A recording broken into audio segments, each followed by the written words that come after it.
Benvenuta o bentornata su Black & Wire. Io sono Giorgia e qui su questo canale puoi trovare tutorial e consigli su come fare gioielli con lastre e fili di metallo. Oggi ti propongo un tutorial molto semplice, perfetto per chi vuole iniziare a praticare la tecnica wire, ma anche per chi vuole regalare qualcosa di unico e fatto a mano per Natale. Questo video è in collaborazione con Do It You, tutti i materiali che andrò a utilizzare li puoi trovare sul loro sito e sotto in descrizione trovi i link diretti. Andiamo a vedere cosa occorre per realizzare il bracciale. I materiali necessari per realizzare questo bracciale sono pinze piane, pinze tonde, tronchesi, pietre da 8 mm di diametro. Io in questo caso vado ad utilizzare queste bellissime di Howlite, ma sul sito Do It You trovi tantissime varietà di pietre di ogni colore.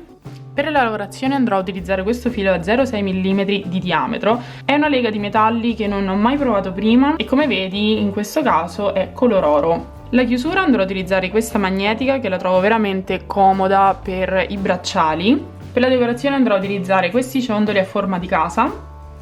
Puoi aggiungere più o meno decorazioni, questo dipende dal tuo gusto. E infine ci occorre un pennarello indelebile. Iniziamo con il tutorial. Per iniziare taglio il filo a 6 cm.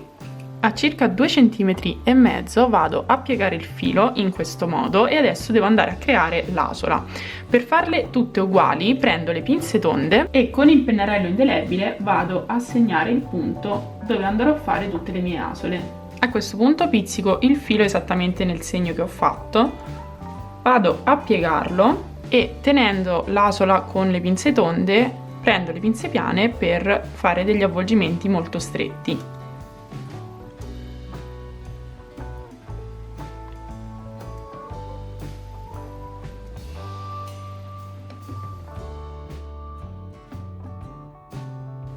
Taglio il filo e sempre con le pinze piane lo vado a chiudere bene.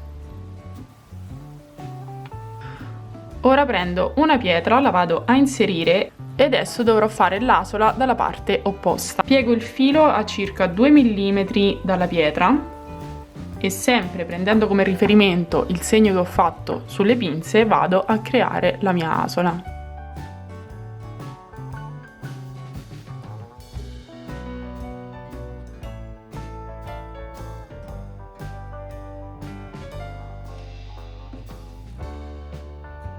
Per tutti gli altri elementi, alla seconda asola, prima di chiuderla, vado ad aprire l'anellino,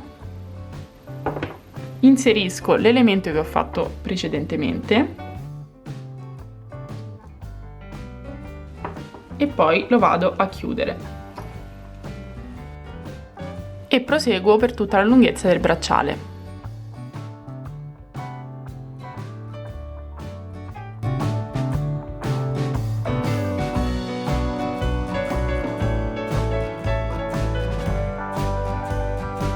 Ora devo aggiungere la mia chiusura. Applicherò esattamente sempre lo stesso metodo, solo che farò un anellino un po' più grande per accogliere la maglia di questa chiusura.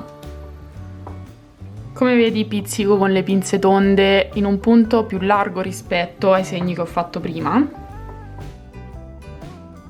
Prima di chiudere apro l'anellino e vado a inserire la chiusura. Subito dopo il nodino vado a fare l'altra asola, questa volta della stessa misura degli altri anellini.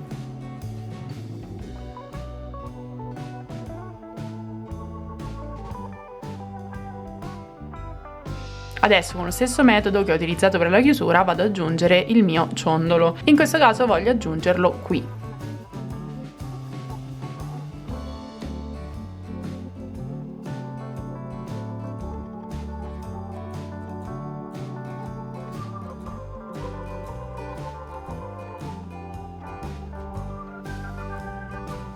Ed ecco finito il mio bracciale. Ovviamente puoi scegliere dove posizionare il ciondolo, a me piace sempre vicino alla chiusura, ma se preferisci puoi anche metterne più di uno e possono essere anche diversi. Io spero che questo video ti sia piaciuto, lascia un mi piace per farmelo sapere e iscriviti al canale per non perderti nuovi tutorial. Ciao!